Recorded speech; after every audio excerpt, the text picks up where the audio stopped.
let me tell you something. People will test you. They'll push your buttons, they'll try to pull you into their chaos, and they'll poke at your weaknesses just to see how you react. But here's the truth. The real power isn't in fighting back. The real power is in staying calm, unshakable, and in control no matter what storm is thrown at you. Because when you master calm, you master yourself. And when you master yourself, no one owns your peace. When you learn to control your breath, you begin to control your mind. And this is one of the most underestimated yet powerful tools you carry with you every single day. Think about what happens in moments when someone tries to push you, when they try to trigger you, or when circumstances spiral out of your control. Your body reacts first before your mind even catches up. Your heart rate spikes, your breath shortens, and suddenly, your thoughts start racing. It feels like you're being pulled into a current that you can't fight. This is the moment where most people lose themselves, where words are said in anger, actions are taken out of impulse, and regret follows close behind. But if you can intercept this physical reaction, if you can step in at the level of your breath, you can interrupt the chaos before it consumes you. Breath is the bridge between your body and your mind. It is the only system in your body that is both automatic and controllable. Your heart beats on its own, your digestion happens on its own, but your breath, you can let it run on autopilot, or you can take control of it in any moment. When you decide to take that control, you signal to your nervous system that you are safe, that you are calm, and that there is no need to spiral. Deep, steady breathing lowers your cortisol levels, slows your heartbeat, and tells your brain to stop firing the alarm signals. It's not just something you do in meditation. It's a survival skill that keeps you grounded in the middle of life's storms. Think about how many times you've been in a heated argument or a stressful situation and later wished you had responded differently. That regret usually comes because you reacted in the heat of the moment instead of giving yourself space to think clearly. Breath is that space. A single, intentional inhale and exhale can buy you the time you need to stop reacting and start responding. It creates a pause, and within that pause is the power to choose. You may not be able to control what other people say or do, but you can always control how you show up in that moment. When your breath is steady, your thoughts are steady, and when your thoughts are steady, your decisions are stronger. It doesn't take a complicated practice to build this habit. You don't need a yoga mat, a quiet room, or a perfect environment. You can do it while standing in line, sitting in traffic, or in the middle of a conversation that's trying to throw you off balance. Inhale through your nose slowly, hold it for a second, and then exhale longer than you inhaled. This simple rhythm tells your body, I am in control. Over time, the more you practice this, the more automatic it becomes. Instead of spiraling, you anchor yourself. Instead of being swept into someone else's emotional storm, you stay centered in your own calm. People who master this are not unbothered because life is easy. They are unbothered because they've trained themselves to stay grounded when life is messy. Breath is the anchor that stops you from drifting, the compass that keeps you steady when the world around you feels like it's spinning. It may seem like a small thing, but the truth is, the small things practiced consistently are what build unshakable strength. Control your breath, and you control the doorway into every choice you make under pressure. When you learn how to detach emotionally and respond logically, you step into a level of power that most people never reach because most people live in the trap of letting emotions drive every reaction. The moment someone says something offensive, their pride rises up. The second a situation feels unfair, anger takes control. When pressure shows up, fear starts dictating decisions. What ends up happening is that people lose themselves, not because the situation was bigger than them, but because their emotions hijacked their ability to think clearly. Detachment doesn't mean you don't feel. It means you don't let those feelings dictate the direction of your response. It means you become the observer of your emotions rather than the prisoner of them. When someone tries to trigger you, their goal is often to pull you into an emotional state where you lose balance. They want you angry, defensive, flustered, or insecure because in that state you are easier to control. But when you practice detachment, you create a gap between stimulus and response. In that gap lies clarity. You feel the anger, but you don't immediately give it power. You recognize the frustration, but you don't allow it to pour out of your mouth unfiltered. You notice the fear, but you don't let it shape the decision you're about to make. Instead, you pause, you breathe, and you choose to respond from logic, not from raw emotion. Logic is where your strength lies. It allows you to see beyond the surface and into the strategy.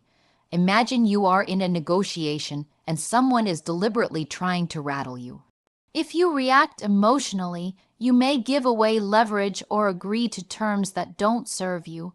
But if you stay detached, you can see their tactic for what it is, a ploy to make you lose your footing. Responding logically allows you to maintain control of the situation instead of giving them control over you. This doesn't just apply to negotiations, it applies to conversations, arguments, and even the way you deal with daily stress. Emotions scream for immediate action, but logic whispers for patience and calculation, and patience is often where the winning move is made. Practicing emotional detachment doesn't mean becoming cold or distant, it means becoming precise. It means learning to separate what you feel from what you choose to do.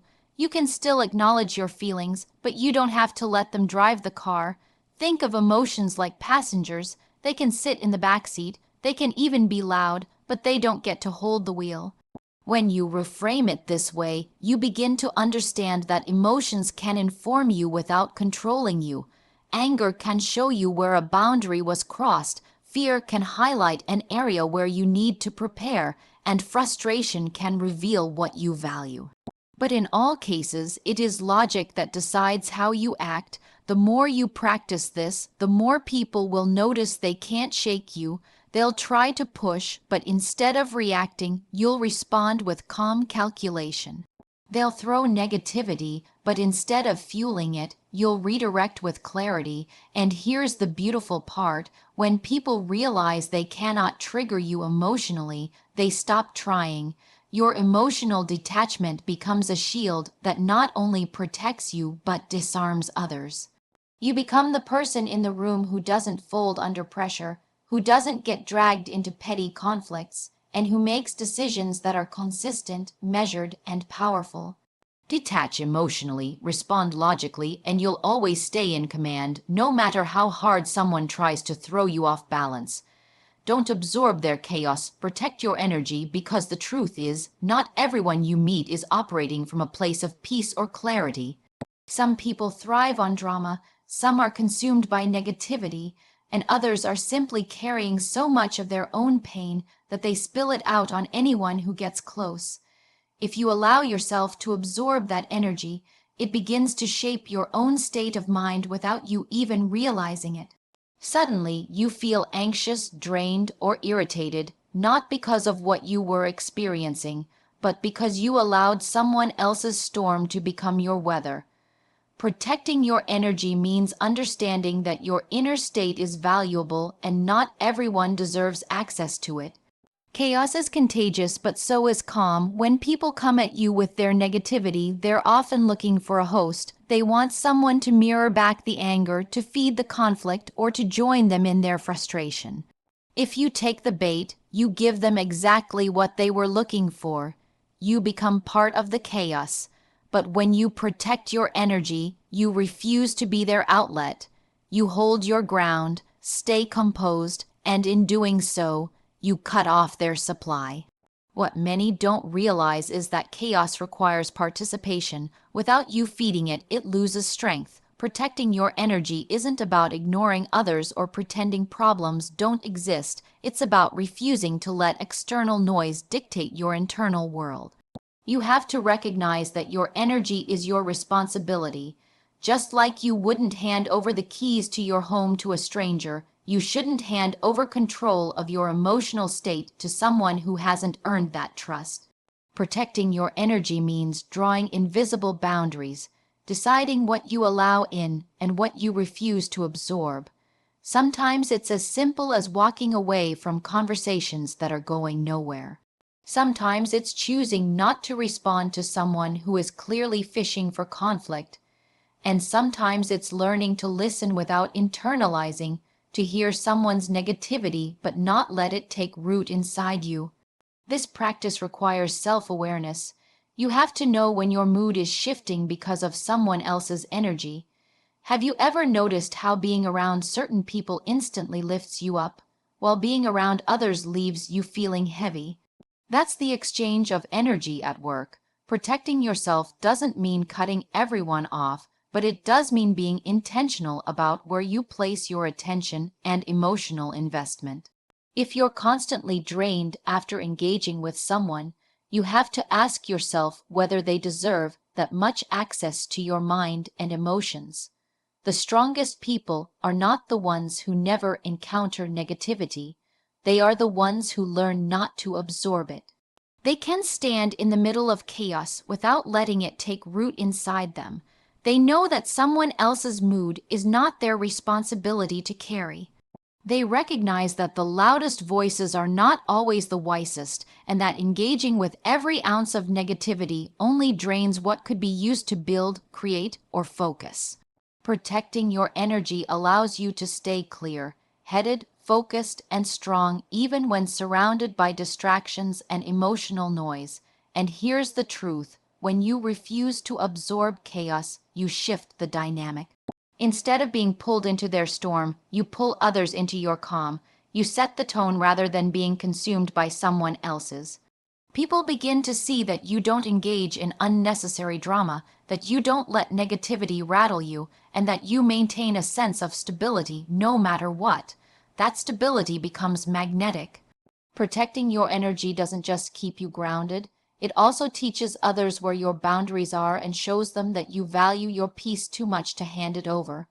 In a world full of chaos, the person who protects their energy becomes the one everyone trusts to stand firm when everything else is falling apart.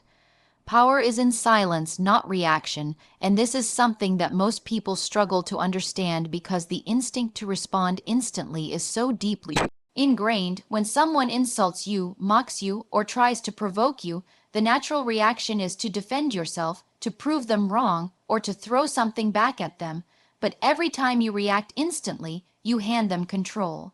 You let them dictate your state of mind and steer the direction of the exchange. Silence, on the other hand, is not weakness. It's one of the strongest moves you can make. It unsettles people because they expect noise, they expect resistance, they expect you to rise to the bait. When you don't give them that satisfaction, you take back the power of the situation. Silence is discipline. It's the pause between impulse and action, the space that allows you to think clearly before you respond. It's not about suppressing yourself, it's about choosing wisely when and how you use your voice. There are times when silence can say more than words ever could. A calm, measured pause in the middle of chaos can feel louder than shouting. A refusal to engage in meaningless arguments can send a stronger message than any comeback. People often confuse reaction with strength, but reaction is actually a form of surrender because it shows you've allowed yourself to be triggered. True strength is when you are unbothered, when you can choose not to react, and when your silence becomes a mirror that reflects the other person's own behavior back to them. Think about arguments you've witnessed where one person remains composed and the other loses their temper. Who looks stronger, who looks more in control? It's never the one shouting. The one who remains silent, who listens and observes, is the one who comes across as powerful because they aren't swayed by the noise. Silence gives you the upper hand because it buys you time. In that pause, you can assess the situation, measure the intent behind the words, and decide if a response is even worth giving. Many conflicts die in silence because what they thrive on is reaction. Without reaction, they lose fuel, they lose direction, and they eventually collapse. This is why leaders, negotiators, and those who hold authority often master silence. They know the weight of words increases when they are not wasted. They understand that you don't have to respond to everything, and you certainly don't have to respond right away. Silence also creates mystery. It makes people wonder what you are thinking, what you might do, and why you haven't reacted. That uncertainty can be more unsettling to others than any immediate outburst. Silence places you in control of timing, and in any power dynamic, timing is everything. Practicing silence doesn't mean avoiding communication. It means knowing when to step back so you don't let temporary emotions dictate permanent words. It's the art of restraint in a world that constantly demands instant reactions. It's being able to look at someone who is trying to provoke you and deciding that your peace is more valuable than proving your point. That kind of restraint is not easy, but it's what separates those who get dragged into endless cycles of conflict from those who rise above them. The more you practice the power of silence, the more unshakable you become. You stop feeling the need to explain yourself to everyone. You stop letting negativity control your energy. You stop wasting time in arguments that add nothing to your life. Silence keeps you centered, sharp, and in command. And ironically, when you master silence, your words begin to carry more weight because people know that if you choose to speak, it's because it truly matters. Power isn't in how quickly you react or how loudly you respond. It's in the strength of being able to hold back, to stay silent, and to use your voice only when it serves a purpose that elevates you rather than diminishes you. Calm is your ultimate strength and shield because when everything around you feels like it is unraveling, the ability to hold steady gives you an advantage that few people possess. Chaos feeds on chaos. When people raise their voices, they want you to raise yours. When someone throws anger at you, they want you to throw anger back. It's a trap designed to pull you into their storm, and most people fall right into it. But calm is different. Calm is the refusal to be dragged down, the decision to stay centered even when the ground feels like it's shaking. Calm doesn't mean you don't feel pressure or stress. It means you don't let those feelings control your response, and in that composure lies real power. When you are calm, you see things more clearly. Anger clouds judgment, fear narrows perspective, stress makes you impulsive, but calm keeps your vision wide and sharp.